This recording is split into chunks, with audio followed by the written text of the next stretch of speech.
തിരുവനന്തപുരത്ത് ISROയിൽ ജോലി ആഗ്രഹിക്കുന്നവർക്ക് പുതിയൊരു അവസരം കൂടി ഇപ്പോൾ ഓൺലൈനായിട്ട് വിളിക്കാൻ പോവുകയാണ്. ഏറ്റവും പുതിയൊരു നോട്ടിഫിക്കേഷൻ ഇപ്പോൾ റിലീസ് ചെയ്തിട്ടുണ്ട്.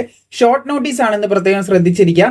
സോ ഇവിടെ നിങ്ങൾക്ക് കാണാൻ സാധിക്കുന്നതാണ് ISROയിലേക്ക്, അതായത് ഇന്ത്യൻ സ്പേസ് റിസർച്ച് ഓർഗനൈസേഷൻ ആയിട്ടുള്ള ISROയിലേക്ക് തിരുവനന്തപുരം അതുപോലെ തന്നെ ബാംഗ്ലൂരിലേക്കുള്ള അപേക്ഷകളാണ് ഇപ്പോൾ വിളിക്കാനായിട്ട് പോകുന്നത്.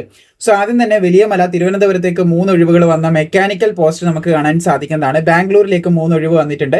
അപ്പൊ അതിന് 3 വർഷത്തെ diploma in mechanical engineering with first ക്ലാസ്സോട് കൂടിയുള്ളവർക്ക് അപേക്ഷിക്കാൻ സാധിക്കും. 1,42,400 രൂപ വരേക്ക് ശമ്പളം ലഭിക്കുന്ന ഒരു പോസ്റ്റ് ആണത്. അതുപോലെ തന്നെ അടുത്ത പോസ്റ്റിലേക്ക് നമുക്ക് കിടക്കാം. കെമിക്കൽ കാണാൻ സാധിക്കും. തിരുവനന്തപുരത്താണ് ഒരു വേക്കൻസി ജനറൽ വിഭാഗത്തിന് റിപ്പോർട്ട് ചെയ്തിട്ടുണ്ട്. അതുപോലെ 3 year diploma chemical engineering first ക്ലാസ്സോട് കൂടിയുള്ളവർക്ക് അപ്ലൈ ചെയ്യാൻ സാധിക്കുന്ന ഒരു പോസ്റ്റ് തന്നെയാണത്. പിന്നെ ഇലക്ട്രോണിക്സ് അതുപോലെ തന്നെ മെക്കാനിക് പോസ്റ്റ് ബാംഗ്ലൂരിലേക്ക് റിപ്പോർട്ട് ചെയ്ത് കാണാൻ സാധിക്കും. അതിന് 10ാം ക്ലാസ് പ്ലസ് IT ആണ് ചോദിക്കുന്നത് സമാന മേഖലയിൽ. പിന്നെ ഫിറ്റർ പോസ്റ്റ് കാണാൻ സാധിക്കും. ബാംഗ്ലൂരിൽ ഉണ്ട്, അതുപോലെ തന്നെ നമ്മുടെ കേരളത്തിലും ഉണ്ട്.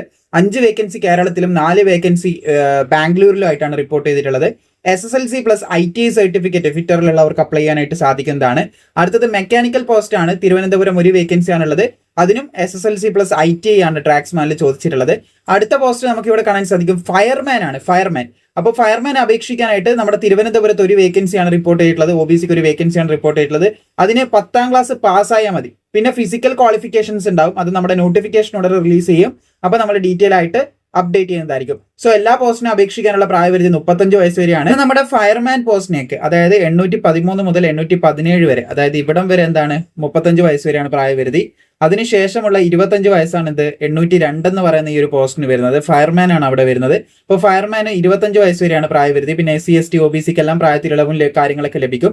അപേക്ഷ തുടങ്ങുന്നത് നമുക്ക് ഇവിടെ കാണാൻ സാധിക്കുന്നതാണ്. ഓഗസ്റ്റ് 18-ന് അപേക്ഷ തുടങ്ങുന്നതായിരിക്കും. 18/8/2026 അപേക്ഷ തുടങ്ങും. 4/9/2026 വരെ നമുക്ക് അപേക്ഷിക്കാനായിട്ട് സാധിക്കുന്നതായിരിക്കും. അപ്പൊ അപേക്ഷ തുടങ്ങുമ്പോൾ കൃത്യമായിട്ട് നമ്മൾ അപ്ഡേറ്റ് ചെയ്യുന്നതായിരിക്കും. ഫയർമാൻ ഉൾപ്പെടെ കേരളത്തിലെ അപേക്ഷ വിളിക്കാനായിട്ട് പോകുന്നുണ്ട്. അപേക്ഷ തുടങ്ങുമ്പോൾ കൃത്യമായിട്ട് നിങ്ങൾ അറിയിക്കുന്നതായിരിക്കും. Government of India department of സ്പേസിന്റെ കീഴിലുള്ള നോട്ടിഫിക്കേഷൻ ആണ് വരാൻ പോകുന്നത്.